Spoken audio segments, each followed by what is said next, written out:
Hi, I'm Rob, and in this Gems of War video, I'm going to show you a fabulous no mythic team you can use to do every single level of this faction assault in the Silver Necropolis. I'll show a few fights on the delve itself, on the hardest levels, but first of all we'll just show how we whiz through the early fights. From the shop, you can grab yourself a tier 1. Just give you a potion of enchantment. All your troops will start enchanted at the start of each and every level. Really cool. But remember, if you have your horde level in the Silver Necropolis at level 100 or above, you will have a potion of enchantment stored, so no need to buy it. But if you do not have the awesome life and death, you basically need to buy all these tiers in order to get it, and it's an absolutely fantastic weapon, stealing life from the last two enemies, death marking them and blessing itself. Absolutely awesome weapon. And if you have the upgrade, it also has enchanting, which means when you cast it, it becomes enchanted, getting ready to do it again really quickly. If you can't afford it with gems, today is also in the Soul Forge right now, so grab it from the Soul Forge instead with a couple of 100 diamonds, I think it is. It's fantastic value either way, but either way, make sure you get it. One of the best weapons in the game.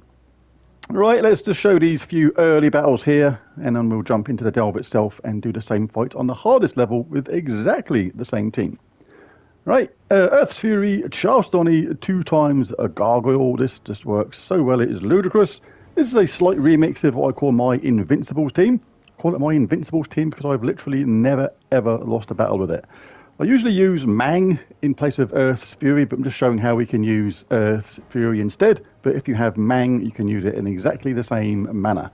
Both weapons eliminate all armor from an enemy, and Earth's Fury then deals damage to the enemy and then gives all allies 2 attack boosted by the armor eliminated. What that does is it obviously boosts up all our attack, but more importantly, it boosts up a gargoyle's attack absolutely to a crazy amount of damage. So he does splash damage to an enemy boosted by all allies attack, then explodes 2 gems. So with 2 of them, you can do massive damage and then charge up the team with Charlestoni and do it again. It works really well. You can get a crazy amount of total attack in the team with this, because as the levels get harder, not so much on these early levels, just very straightforward, but in the delve itself, on those level 500 enemies, where they've got a lot of armor, then we can basically get a massive, ludicrous amount of attack. Massive, ludicrous. Yes, it's actually a thing. Right, let's just whiz through these early stages. In Geomancer class for this, let's just show the classes. I forgot to show that. Impact, really cool. Anti-magic sphere, tactician, rock solid. The reason why this works so well is we get brown all the time because we use Charlestoni to loop and charge the team up and things like that, and we get a barrier literally non-stop. Really cool. Stone mastery and fortitude. Right, so we can cast Charlestoni, charge up gargoyle on the early stages, splash damage, just pop it on the troop in the middle, splash damage, kaboosh! Everybody's dead, Everybody's dead. Jump to the middle room. Just going to go straight across as fast as possible for time saving things in the video itself. You can obviously go around the other rooms if you so desired, picking off the extra rooms, building up the room treasure multiplier. Charlestoni did not loop. What? Really important to make sure you're all construct for this with Charlestoni. Make sure that she loops as much as possible.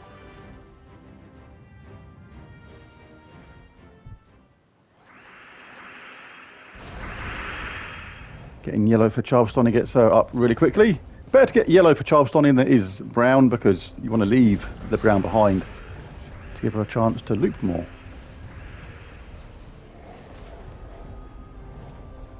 Unit gargoyle finish off. Right, these are really easy stages, so let's show how we benefit from Earth's Fury on the delve itself. Right, so let's dive into Silver Necropolis itself and show how we use exactly the same team with exactly the same effect, but just ever so slightly different. We're going to use Earth's Fury this time to really boost up the power that our gargoyle does.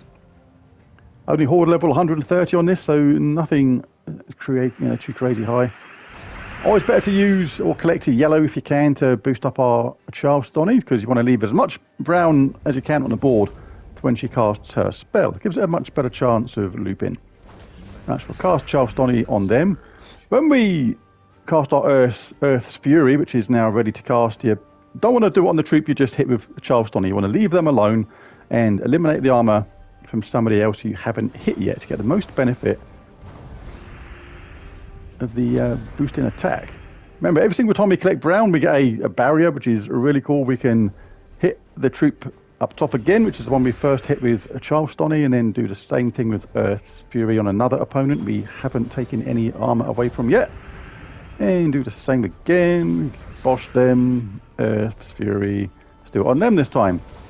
Now our Gargoyle has gone up to a boost of 507, so we'll park it on the middle troop, take both of them out, all three of them out at the same time, then cast the other one on the top troop, and job done. Let's move on to the next one. Remember, every single time you collect brown, you get another barrier. Makes it so safe. If you don't have 2 times gargoyles, you can chuck in a Zernabog in the bottom spot, which is a really good way to go about it as well. Zernabog creates a dust storm every single turn. So that's brown, which is, again, really helps Charlestonny's loop potential. But we got this up absolutely straight away, so we'll bosh it on him. Let's now cast that again on that top troop. Let's take away the armor from the next one down. Let's loop the Charlestonny on the top troop again. Oops, wrong button. And take away their armor. Let's soften them right up while giving us a mad amount of boost on our Gargoyle. The boost is now 721. Gaboosh. Mega easy. And this will still work even if you're a newer player to the game, because the boost and attack is coming basically from the enemy. And the level 500 enemy is still going to be very powerful. No genie, I'm not interested in that. So let's get this last level done. Level 500, the Mythic Room made an absolute piece of cake. Right, let's get that for our Charlestonny. Earth's Fury adds up again. So let's look at the initial boost. The boost on Gargoyle at first is only level 149. So the rest of the boost comes entirely from the enemy. So this is why it still works, even if you're a newer player. So this is a cool team. It's one of my cool teams. So bash that like and subscribe button if you've not done so already for more epic Gems of War videos in the future. Right, so let's get our armor off. Who misses? Let's bash her again, because we haven't actually hit the top troop yet. I'm going to take that while it's there. Let's bash them. Their armor's gone. So what was it, 140 something at the beginning? We're now on 621 boost already. But we can do better than that. We didn't loop so with Charlestonny, which is a bit of a shambles. Suddenly pull the time. This doesn't happen, but we have got a massive increase in attacks. You can take things like that to really soften them up. This might be enough to do a couple of hits. 621 is a boost. Yeah, plenty. So that was level 500. And that was when it went wrong a bit with Charlestonny as well. So we didn't even get to get the third boost. So it's still crazy powerful and really cool. Well, there's a video. If you enjoyed it, found it useful, helpful, any of that kind of stuff, be really cool if you bash that like and subscribe button. It really does help. But most of all, thanks for watching. And I'll catch you again next time. Bye for now.